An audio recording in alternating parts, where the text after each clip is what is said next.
ప్రజల ఓటింగ్ ద్వారా మళ్ళీ రీఎంట్రీ ఇచ్చిన భరణి గారికి మొదటి వీకెండే నాకు సార్ బాగా దులిపి పెట్టారు.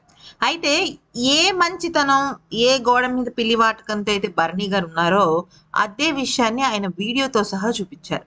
ఫ్రెండ్స్, నిన్న ఫైనల్ రౌండ్ తనుజకి దివ్యకి మధ్య జరిగింది, అవునా? అయితే వీళ్ళిద్దరి మధ్య జరిగినప్పుడు కనుక మనం చూసినట్టయితే బిగ్ బాస్ ఒక అనౌన్స్మెంట్ చేశాడు. అది ఎపిసోడ్ లో కూడా చేశాడు. ఏమనంటే ఎవ్వరూ కూడా అటు ఇటు కాకుండా మధ్యలో నుంచోటానికి వీల్లేదు, ఎవరో ఒకళ్ళు ఏదో ఒక స్టాండ్ తీసుకోవాల్సిందే అని చెప్పడం జరిగింది. ఇది భరణి గారి గురించే బిగ్ బాస్ చెప్పాడు. భరణి గారు సేఫ్ గేమ్ తెలిసే బిగ్ బాస్ చెప్పాడు. అయితే తనూజ వైపు నిలబడి ఆ టైంలో తనూజతో డిస్కస్ చేయటం అసలు ఏమైనా అర్థం ఉందా? ఆయన అంటే భరణి గారు తీసుకుంటే తనూజ స్టాండ్ తీసుకోవాలి, లేదంటే దివ్య స్టాండ్ తీసుకోవాలి, ఏదో ఒక స్టాండ్ తీసుకోవాలి ఆయన. ఇప్పుడు దివ్య తన కోసం ఆ గేమ్ ఆడింది, తను కెప్టెన్ అవ్వాలి అని తను అనుకుంటుంది అని తనకు నమ్మితే అటు వెళ్ళాలి. లేదు, తనుజ డే 1 నుంచి కెప్టెన్సీ కంటెండర్ విషయంలో చాలా పోరాడుతోంది, మేబీ ఈసారి తనకి ఛాన్స్ ఇద్దాము అని కనుక తను అనుకుంటే తనుజ వైపు నిలబడాలి. ఏదైనా సరే ఆయన నిలబడి వాదించాలి, కానీ చాలా సేఫెస్ట్ గేమ్ ఆడారు నిన్న. ఆ విషయం మీద నాకు సార్ తిట్టడం జరిగింది. ఎందుకంటే భరణి గారి విషయంలో బిగ్ బాస్ అంటే ముందే చెప్పాడు. బిగ్ బాస్ కేవలం భరణి గారే కాదు, నిఖిల్ విషయంలో కూడా ఈ తప్పు జరిగింది, నిఖిల్ని కూడా తిట్టడం జరిగింది. అయితే బిగ్ బాస్ ఏం చెప్పాడంటే, మీరు మధ్యలో నుంచోడానికి, కింద నుంచోడానికి వీల్లేదు, ఎవరిదో ఒకళ్ళ వైపు స్టాండ్ తీసుకోవాలి అని చెప్పడం జరిగింది.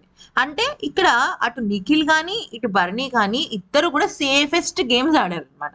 సో నిఖిల్ ఆడాడంటే అది వేరే విషయం, తను ఒకప్పుడు ఒక కంటెస్టెంట్ గా ఉన్నాడు, అట్ ద సేమ్ టైం అటు దివ్యతో కానీ ఇటు తనుజతో కానీ తనకు బాండింగ్ లేదు. కానీ భరణి గారికి బాండింగ్ ఉంది కదా, అటు దివ్య తనని గెలిపించింది, మరోవైపు తనుజ ఏమో నేను ఆడతానంది. తనుజ వైపు నుంచి ఆయన ఆ టైంలో జస్ట్ 1 minute వచ్చే పాట విషయంలో ఆయన డిస్కషన్ పెడతారు. అంటే ఏంటి? టైం కిల్ చేయడం కోసం. అయితే నువ్వు ఇలా సేఫ్ గేమ్లు ఆడితే మాత్రం భరణి ఇంటికి వెళ్ళిపోవడం ఖాయం అని చెప్పేసి నాకు సార్ చాలా స్ట్రాంగ్ వార్నింగ్ ఇచ్చినట్టు తెలుస్తుంది. ఎందుకంటే ఇది అసలు కరెక్ట్ కాదు. ఏదో ఒక స్టాండ్ తీసుకోవాలి. తనుజ వైపు నిలబడండి, లేకపోతే దివ్య వైపు నిలబడు. దివ్య నాతో కాన్ఫిడెంట్ గా మాట్లాడిన తనుజ నేను తన వైపు ఉండాలనుకుంటున్నాను, తన కెప్టెన్సీ కూడా చూడాలనుకుంటున్నాను అంటే అయిపోతుంది. అలాగా ఇద్దరికి చెడ్డ నావలాగా నిలబడితే మాత్రం కరెక్ట్ కాదని చెప్పేసి నాకు సార్ చాలా అంటే చాలా క్లాస్ పీకడం జరిగింది. ఏ టైంలో ఏ రకంగా అయితే నువ్వు ఎలిమినేట్ అయ్యావో, రీఎంట్రీ అనే ఆప్షన్ నీకు అవకాశం వచ్చింది కాబట్టి నువ్వు ఆడాలి.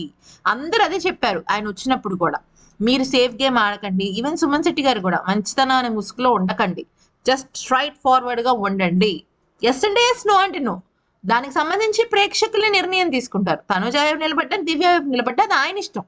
ఎవరి వైపు నిలబడకుండా నేను సేఫ్ గేమ్ ఆడతాను అని బిగ్ బాస్ రూల్ బ్రేక్ చేయడం కూడా తప్పే.